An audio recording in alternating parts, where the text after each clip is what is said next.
अस्सलामु अलैकुम वरहमतुल्लाहि वबरकातुहू। मुहतरम हज़रात, मैं आपके सामने एक हदीस शरीफ का मफ़हूम बयान कर रहा हूँ। हदीस के अल्फाज तो बयान नहीं कर सकता, अलबत्ता उस हदीस का जो मफ़हूम है मैं उसको अपने अल्फाज में ढालने की कोशिश कर रहा हूँ ताकि पूरी बात आपको समझ में आ सके। हदीस का मफ़हूम ये है कि एक नौजवान रसूल पाक सल्लल्लाहु अलैहि वसल्लम के दरवाजे के सामने बैठा था और वो नौजवान ज़ारो क़तार रो रहा था और मिट्टी उठा उठा करके अपने सर पे डाल रहा था। इतने में हजरत उमर रज़ियल्लाहु ताला अन्हु वहां से गुजरे। आपने देखा कि नौजवान ज़ारो क़तार रो रहा है और मिट्टी उठा उठा करके अपने सर पे डाल रहा है। हजरत उमर रज़ियल्लाहु ताला अन्हु ने उस नौजवान से पूछा कि ए जवान, आखिर तू इतना रोता क्यों है? वो नौजवान बस रो रहा है। हजरत उमर रज़ियल्लाहु ताला अन्हु ने पूछा कि तुम इतना क्यों रोते हो, किस बात पर तुमको इतना रोना आ रहा है? तो वो नौजवान सिर्फ इतना कहता है कि उमर, मैंने एक बहुत बड़ा गुनाह कर लिया है। उमर, मैंने एक बहुत बड़ा गुनाह कर लिया है, उसी गुनाह की वजह से मुझे रोना आ रहा है। उमर, अभी आप रसूल पाक सल्लल्लाहु अलैहि वसल्लम के पास जा रहे हैं, जाकर के मेरे नबी के सामने कहना कि मेरे नबी मेरे गुनाह के लिए अल्लाह से माफी मांग ले। हो सकता है कि जब नबी मेरे हक में अल्लाह से माफी मांगेंगे तो मुझे उम्मीद है कि अल्लाह मुझे माफ कर देगा। हजरत उमर ने पूछा कि जवान, आखिर तूने ऐसा कौन सा गुनाह किया है? वो नौजवान गुनाह बतलाने से इनकार किया और उस नौजवान के रोने को देख करके सैयदना उमर फारूक रज़ियल्लाहु ताला अन्हु भी रो रहे थे और रोते रोते उमर फारूक रज़ियल्लाहु ताला अन्हु रसूल पाक सल्लल्लाहु अलैहि वसल्लम के सामने हाजिर हुए। रसूल पाक सल्लल्लाहु अलैहि वसल्लम ने उमर से पूछा कि उमर, तुम क्यों रो रहे हो? उमर रज़ियल्लाहु ताला अन्हु ने फरमाया कि या रसूल अल्लाह, एक जवान आपके दरवाजे के सामने बैठा इस तरह रो रहा है, इस तरह रो रहा है। या रसूल अल्लाह, मैंने आज तक इस तरह का रोना नहीं देखा और उसके रोने की वजह से मुझे भी रोना आ रहा है।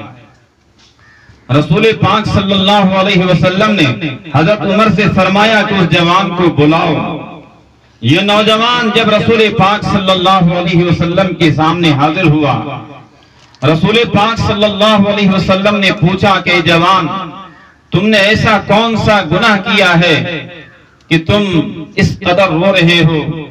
वो नौजवान कहता है कि या रसूल अल्लाह, मैं अपने गुनाह को अपनी जबान से बयान नहीं कर सकता, अलबत्ता या रसूल अल्लाह, मेरा गुनाह बहुत बड़ा है, मेरा गुनाह बहुत बड़ा है। या रसूल अल्लाह, अगर आप ही मेरे हक में अल्लाह से माफी मांगेंगे तब मुझे यकीन है कि अल्लाह मुझे माफ कर देगा। या रसूल अल्लाह, मैंने जितना बड़ा गुनाह किया है, अगर मैं पूरी जिंदगी अल्लाह से माफी मांगूंगा तो मुझे अपने ऊपर यकीन नहीं है कि अल्लाह मुझे माफ फरमाएगा। रसूल पाक सल्लल्लाहु अलैहि वसल्लम ने पूछा कि ए जवान, अच्छा ये बता, ये जमीन बड़ी है, ये तेरा गुनाह बड़ा है? वो नौजवान कहता कि या रसूल अल्लाह, एक जमीन नहीं, सातों जमीन को एक तरफ कर दिया जाए और मेरे गुनाह को एक तरफ कर दिया जाए तो मेरा गुनाह सातों जमीन से बड़ा हो जाएगा। हुजूर पाक सल्लल्लाहु अलैहि वसल्लम ने पूछा कि ए जवान, अच्छा ये बता, आसमान बड़ा है या तेरा गुनाह बड़ा है? वो नौजवान कहता है कि या रसूल अल्लाह, एक आसमान नहीं, अगर सातों आसमान को एक तरफ कर दिया जाए और मेरे गुनाह को एक तरफ कर दिया जाए तो मेरा गुनाह सातों जमीन और सातों आसमान से भी बड़ा हो जाएगा। रसूल पाक सल्लल्लाहु अलैहि वसल्लम ने पूछा कि अच्छा ये बता कि अल्लाह का अर्श बड़ा है या तेरा गुनाह बड़ा है। वो नौजवान कहता है कि या रसूल अल्लाह, अल्लाह का अर्श ही नहीं, अल्लाह का अर्श सातों आसमान सातों जमीन को एक तरफ कर दिया जाए और मेरे गुनाह को एक तरफ कर दिया जाए तो मेरा गुनाह अल्लाह के अर्श से, सातों जमीन से और सातों आसमान से भी बड़ा हो जाएगा। हुजूर पाक सल्लल्लाहु अलैहि वसल्लम ने पूछा कि ऐ जवान, अच्छा ये बता कि अल्लाह की रहमत बड़ी है या तेरा गुनाह बड़ा है, अल्लाह की जात बड़ी है या तेरा गुनाह बड़ा है। नौजवान ने सर को झुका लिया और झुका कर कहने लगा कि या रसूल अल्लाह, भला अल्लाह की रहमत से बड़ी क्या चीज हो सकती है, अल्लाह की जात से बड़ी क्या चीज हो सकती है। तो हुजूर पाक सल्लल्लाहु अलैहि वसल्लम ने फरमाया कि ऐ जवान, जिस तरह अल्लाह की रहमत बड़ी है, अल्लाह की जात बड़ी है, इसी तरह तुम्हारा गुनाह बड़ा है। यकीनन जो बड़ा होता है वही बड़े गुनाह को माफ भी करता है। अच्छा बता, तूने कौन सा ऐसा गुनाह किया है? वो नौजवान कहता है कि या रसूल अल्लाह, अभी 3 दिन पहले एक अंसारी लड़की का इंतकाल हुआ।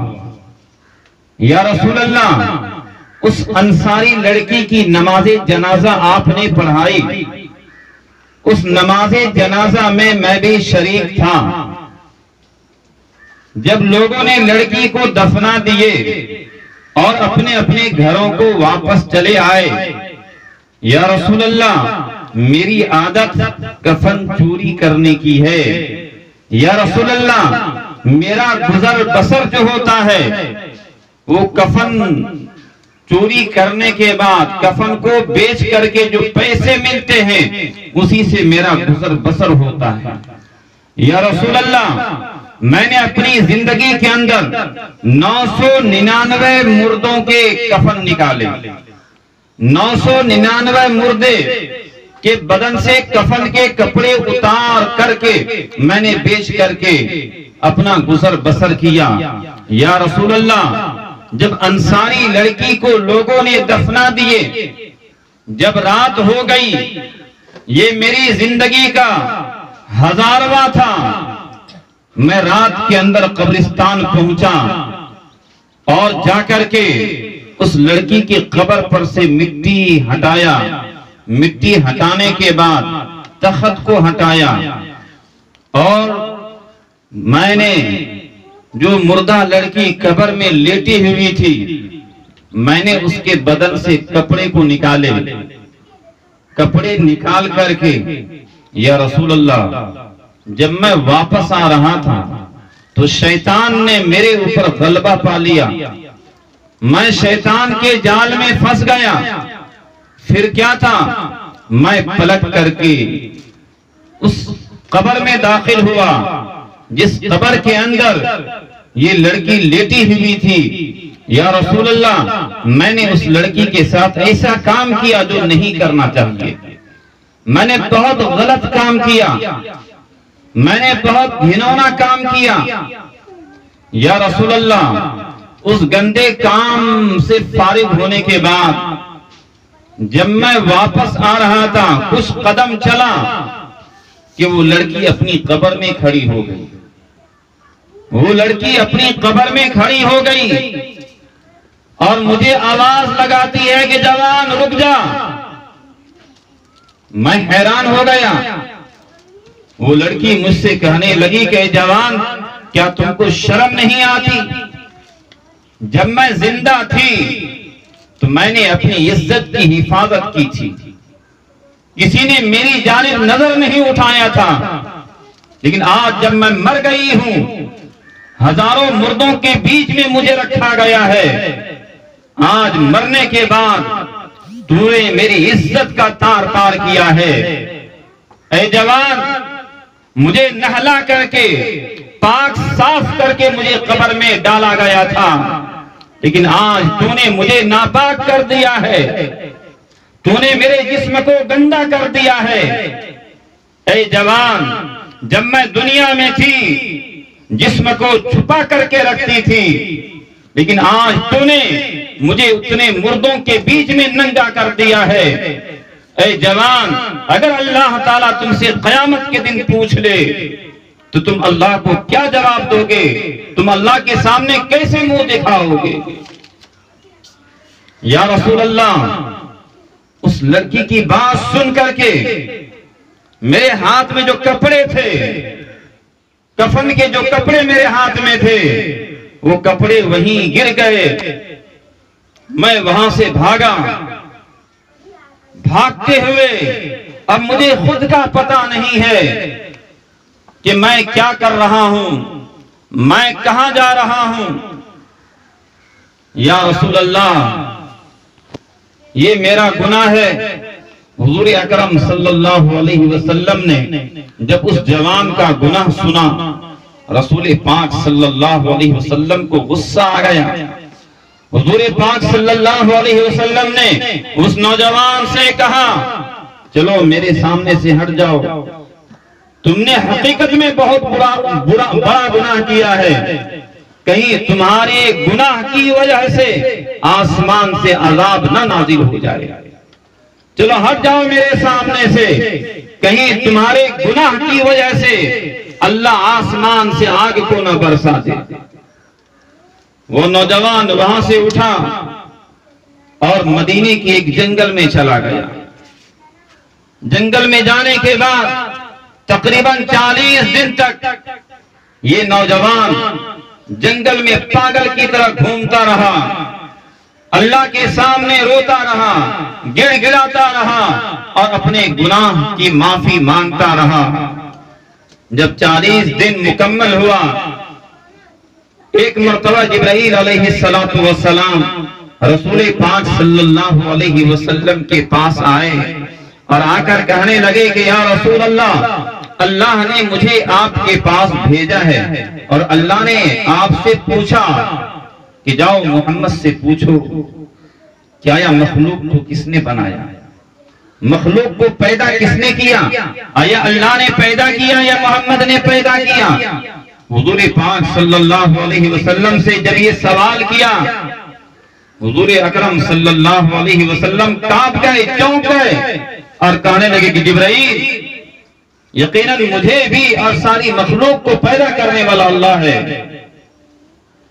फिर जिब्राईल ने पूछा, या रसूल अल्लाह, अल्लाह ने दूसरा सवाल किया है कि इन मखलूक को रोजी देने वाला कौन है।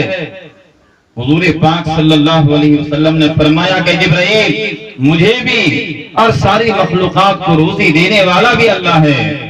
फिर जिब्राईल ने तीसरा सवाल किया, या रसूल अल्लाह, अल्लाह ने यह भी पूछा है कि तौबा कबूल करना किसका काम है, गुनाहों की माफी देना ये किसका काम है, तौबा कबूल करने वाला कौन है। तो हुजूर पाक सल्लल्लाहु अलैहि वसल्लम ने फरमाया कि जिब्राईल, तौबा कबूल करना तो बस मेरे मौला ही का काम है।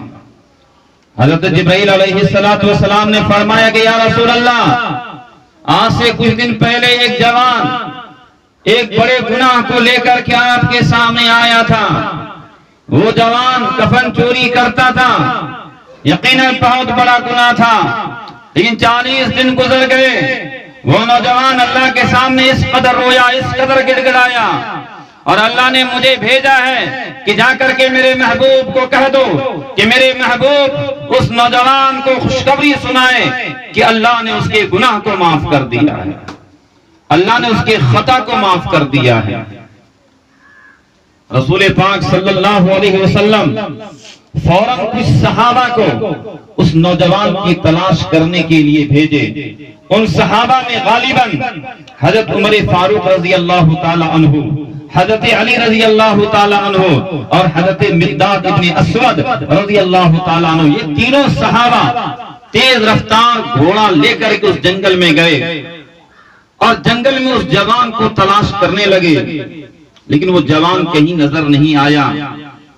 जब शाम का वक्त हुआ तो एक चरवाहा बकरी चरा रहा था। हजरत उमर रजी अल्लाह ताला अन्हु ने उस चरवाहे से पूछा, आया इस जंगल में तुमको कोई जवान नजर आया? वो चरवाहा कहने लगा कि देखो, मैं इस जंगल में कई सालों से बकरियां चराता हूं, मुझे पहले तो कोई नजर नहीं आता था, लेकिन कभी कभी जब रात में मेरा इस जंगल में रहना होता है तो फला दरख्त के नीचे से मुझे किसी के रोने की आवाज आती है, फला दरख्त के नीचे से मुझे किसी के रोने की आवाज आती है। और ये कुछ ही दिनों से चल रहा है ऐसा। चुनांचे ये तीनों सहाबा एक दरख्त के पीछे छुप करके बैठ गए, रात का इंतजार करने लगे। जब रात बहुत ज्यादा गुजर गई तो वही जवान निकला उस दरख्त के नीचे और फौरन अल्लाह के सामने सजदे में गिर गया और गिड़गिड़ा कर रोने लगा, आओ बुका करने लगा, फरियाद करने लगा कि मौला मैंने गुनाह किया, हकीकत में किया है मौला, मेरा गुनाह भी बड़ा है और तेरी रहमत भी बड़ी है। मौला मेरे नबी ने कहा था कि अल्लाह की रहमत बड़ी है, मौला अब आप फैसला कीजिए कि मेरा गुनाह बड़ा है या तेरी रहमत बड़ी है। मौला अगर तेरी रहमत बड़ी है तो आप मेरे गुनाह को माफ कर दीजिए। मौला अगर मेरा गुनाह बड़ा है और तेरी रहमत छोटी है मेरे गुनाह के मुकाबले में, तो मौला अभी आसमान से आग को बरसाइए और मुझे अभी जिंदा जला दीजिए। मौला आप मुझे ऐसा अजाब दे दीजिए जो अजाब आज तक आपने किसी को ना दिया हो और कभी वो ऐसा अजाब आप देंगे भी नहीं, ऐसा अजाब मुझे दे दीजिए। इस पुकार को सुनकर के अल्लाह की रहमत जोश में आ गई और अल्लाह ने उस जवान को माफ कर दिया। हज़रत उमर रज़ी अल्लाह ताला अन्हु उस जवान के पास गए और जाकर के खुशखबरी सुनाए तो उस जवान को यकीन नहीं हो रहा था। ये तीनों सहाबा उस जवान को लेकर के जब मदीना पहुंचे, फजर का वक्त था या असर का वक्त था, क्योंकि रिवायात मुख्तलिफ है, किसी में फजर का तज़किरा है तो किसी में असर का तज़किरा है। खैर असर के वक्त पहुंचा, रसूल अकरम सल्लल्लाहु अलैहि वसल्लम के सामने हुजूर पाक सल्लल्लाहु अलैहि वसल्लम ने उस जवान को खुशखबरी सुनाए।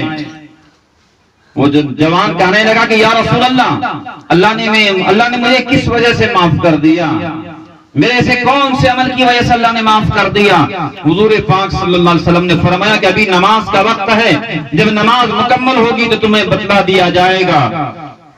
वो नौजवान जब नमाज के लिए खड़ा होता है तो दिल में ये नियत लेकर के खड़ा होता है कि मौला मुझे तो यकीन नहीं है कि आपने मेरे गुनाह को माफ किया होगा, मौला अगर आपने मेरे गुनाह को माफ फरमा दिया तो मौला इस नमाज को मेरी जिंदगी का आखिरी नमाज बना दीजिए। मौला अगर ये नमाज मेरी जिंदगी की आखिरी नमाज हो जाएगी और आज की इस नमाज में मेरी मौत हो जाएगी, आज की नमाज में अगर मेरी रूह निकल जाएगी तो मौला तब मुझे यकीन होगा कि आपने मुझे माफ कर दिया। मौला अगर ये नमाज मेरी जिंदगी की आखिरी नमाज साबित नहीं हुई तो मौला मुझे यकीन नहीं होगा कि आपने मेरे गुनाह को माफ किया। चुनांचे फजर की या असर किया, जब आखिरी रकात चल रही थी, आखिरी रकात के अंदर ये नौजवान धड़ाम से नीचे गिरता है और अल्लाह अल्लाह कहते इस दुनिया से रुखसत हो जाता है। तो मेरे भाइयों बुजुर्गों दोस्तों, यकीनन उस नौजवान ने बहुत बड़ा गुनाह किया था, बहुत बड़ा पाप किया था, लेकिन अल्लाह के सामने इस कदर रोया, इस कदर आजिज़ी किया तो अल्लाह ने उस जवान के गुनाह को भी माफ फरमा दिया। और जिब्राइल अमीन के जरिए से इस उम्मत को खुशखबरी भी सुनाई गई कि यही गुनाह नहीं, अगर उम्मत मोहम्मदिया में से कोई इससे भी बड़ा गुनाह कर ले, इससे भी बड़ा पाप कर ले, अगर वो सच्चे दिल से तौबा कर ले, सच्चे दिल से अल्लाह से माफी मांग ले तो अल्लाह उसको भी माफ फरमा देगा, अल्लाह उसको भी माफ फरमा देगा। तो यकीनन आज जरूरी है कि हम सब सच्ची पक्की तौबा करें, अल्लाह से माफी मांगे। अल्लाह तो इंतजार में रहता है कि बंदा कब मुझसे माफी की भीख मांगे, मैं उसको माफ कर दूंगा। अल्लाह ताला मुझे भी और आपको भी सच्ची पक्की तौबा करने की तौफीक अता फरमाए। वमा तौफीकी इल्ला बिल्लाह।